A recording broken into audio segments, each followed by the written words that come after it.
భూమి, ఏ రైతు భూమిలో ఏమేం పంట వేశాడో రియల్ టైంలో తెప్పిస్తాం. ఇంకా ముందుకు పోతున్నాం. ఆ పంట ఎంత హెల్తీగా ఉంది, మూడోది దిగుబడి ఎంత వస్తుంది, ఆ దిగుబడి ఆధారంగా మార్కెటింగ్ వ్యవస్థ ఎట్లా పటిష్టం చేయాలనో దానికి కూడా ప్లాన్ చేసే పరిస్థితికి వచ్చాం. నేను అందుకని ఆధునీకరణలో ఉన్నాం. మీ అందరికీ తెలుసు, నేను ఒక మాట చెప్పాను మీ అందరికీ, రైతు బిడ్డ ఐటీ కంప్యూటర్ ఆపరేట్ చేసే పరిస్థితి రావాలని చెప్పాను 30 ఏళ్లకు మునుపు. ఈ రోజు మా రైతు బిడ్డల కుటుంబ సభ్యులు చూస్తే అమెరికాకు పోయి 25 ఏళ్లలో మీ ఊర్లో ఒకసారి మీరు గుర్తుపెట్టుకోండి,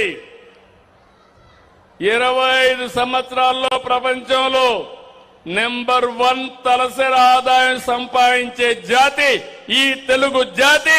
దానికి వేసిన ఫౌండేషన్ ఆ రోజు తెలుగుదేశం పార్టీ. అప్పుడు నేను ఐటీ మాట్లాడాను, ఇప్పుడు నేను మాట్లాడేది ఐటీ ఒకటే కాదు, ఏ మాట్లాడుతున్నా, డేటా సెంటర్లు మాట్లాడుతున్నా, మన పిల్లలకి నాణ్యమైన విద్య గురించి మాట్లాడుతున్నాం. ఇంకో పక్కన ఎక్కడికక్కడ మన పిల్లల్ని క్వాంటమ్ కంప్యూటర్లో కూడా ఆధునీకరణ తేవాలని.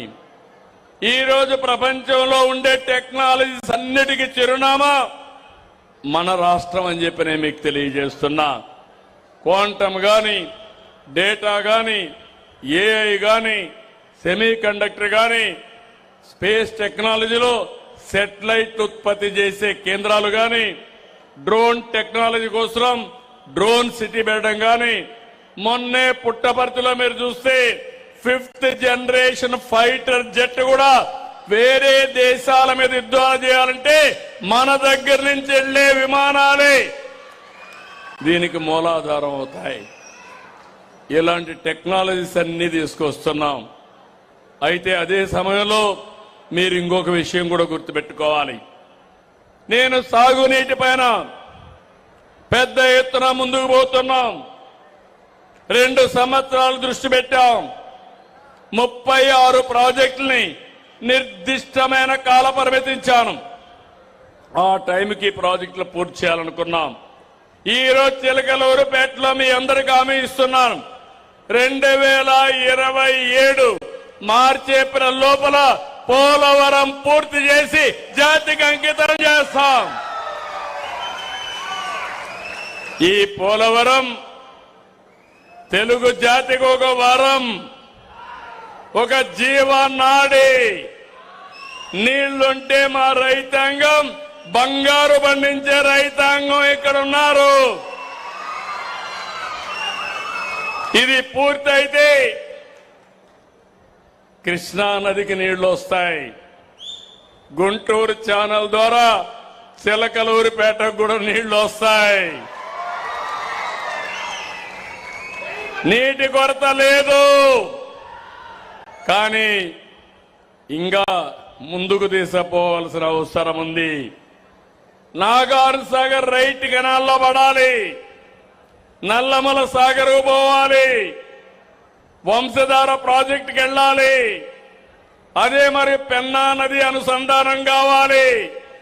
బనకచెర్ల వరకు పోగలిగితే, అన్ని నదుల అనుసంధానం జరిగితే ఆంధ్ర రాష్ట్రానికి తిరుగు లేదని మరొక్కసారి మీ అందరికీ విజ్ఞప్తి చేస్తున్నా.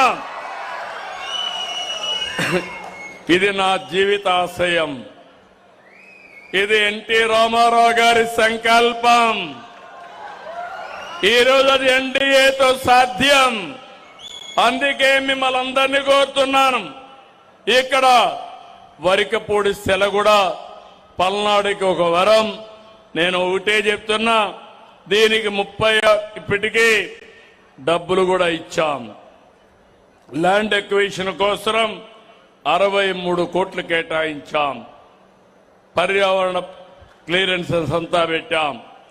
ఇది వస్తే మొత్తం ఇక్కడ 5-6 మండలాలు పూర్తిగా బాగుపడే పరిస్థితికి వస్తుంది. అలాంటి ప్రాజెక్టుల్ని తప్పకుండా వీరిని తొందరలో పూర్తి